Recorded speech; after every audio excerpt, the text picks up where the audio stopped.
Are you letting self-doubt and fear of failure paralyze you? Are you afraid to start a new business or accomplish something new? What's the worst that could happen? Use fear to propel yourself forward to achieve your goals. Find out what's on the other side of fear. Step outside of that box that fear has you in, that box of safety. You're not going to find anything good in there. I'll explain more shortly.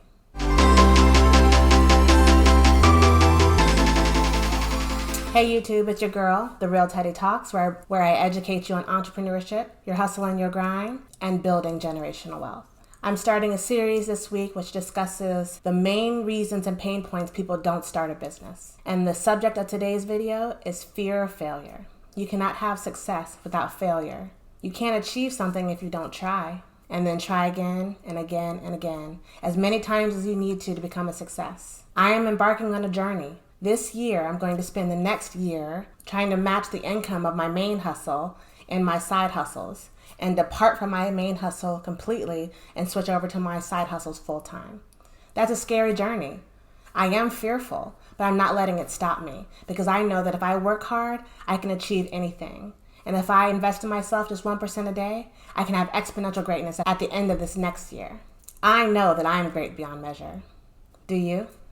As I mentioned in a previous video, the founder of Spanx, I think her name is Sarah Blakely, she always said that her father would ask her and her brother at dinner time what they failed at today, because he wanted to encourage them to try new things. And when they didn't have an answer, he was genuinely disappointed.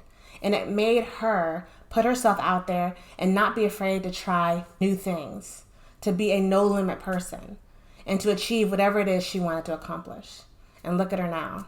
A billionaire brand, and she did it all by herself. I mean, with the help of others, but she came up with it all by herself, and she put in the sweat equity to reach that goal. I want you to look at failure and reframe it. Instead of looking at failure as this end to a race or this end of a long journey, look at it as a necessary step to get to the next thing. I know it's hard for the Generation Zers to live their life on social media. I thank God I didn't grow up through grade school and high school and in college with social media looming over me and everything I do being immortalized on someone's feed or a Facebook or some video. But again, if you live life authentically and you fight through that, it doesn't matter to you what other people think. They are not the determiners of your success. You are.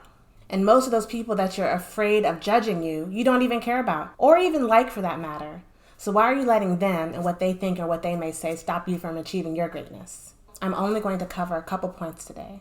And the first concept I have is, what's the worst that can happen when you try to start a business? You might get embarrassed and you might lose some investment, time, money, or people. That's about it. That's about the worst that can happen. Let's talk about embarrassment.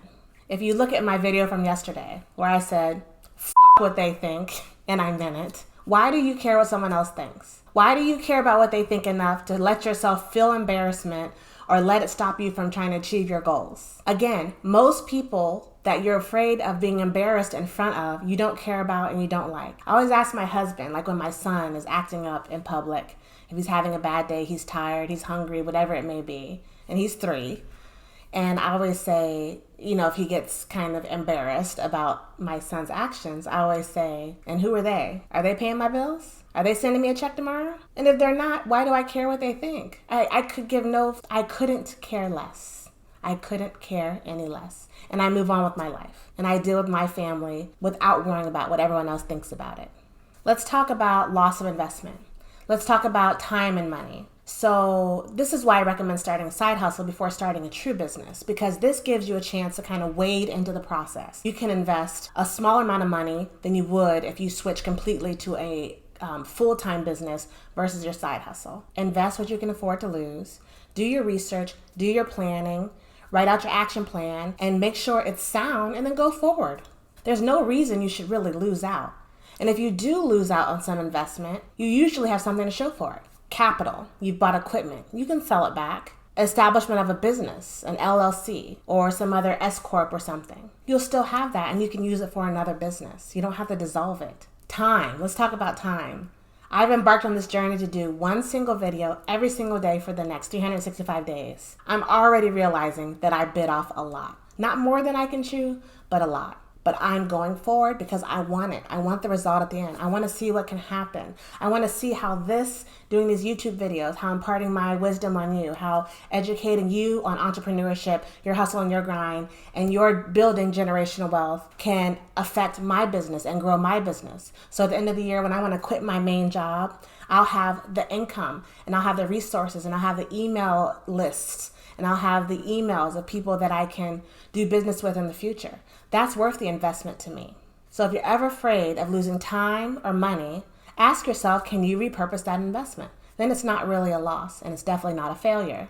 I want you to ask yourself, what was the last thing you failed at? If you have to think too hard and too long, you're in a box and you need to get yourself out of that. The next time you fail, ask yourself these 5 questions. What didn't work? 9 out of 10 times, it was probably the effort you put into or the research that you did for it. That's probably why it failed, not anything outside of that. So put in more effort and do more research, and maybe you'll succeed the next time. The second question you have to ask yourself is, how much of that failure was in the realm of your control? If you can control it, fix it. And if you can't control it, work around it. The third question you need to ask yourself, how can I use my influence to turn this failure into a success? Ask yourself, what do you know? Who do you know? How can you overcome this the next time? Who can you get to help you? The fourth question you need to ask yourself is, what steps do you need to take to try again? Repurpose your plan, switch up your plan of action, and try it again. And the fifth question you should ask yourself the next time you fail is, what can I do every day to make sure this doesn't happen again? So you can do it more intelligently. Then do it. Simple, huh? I want you to know that failure does not define you. You need failure to succeed. It's like yin and yang. It's like darkness and light. One cannot exist without the other. Invest in yourself just 1% a day and reach exponential greatness and phenomenal greatness at the end of a year. This is The Real Teddy Talks, signing off. I'll see you tomorrow. Listen.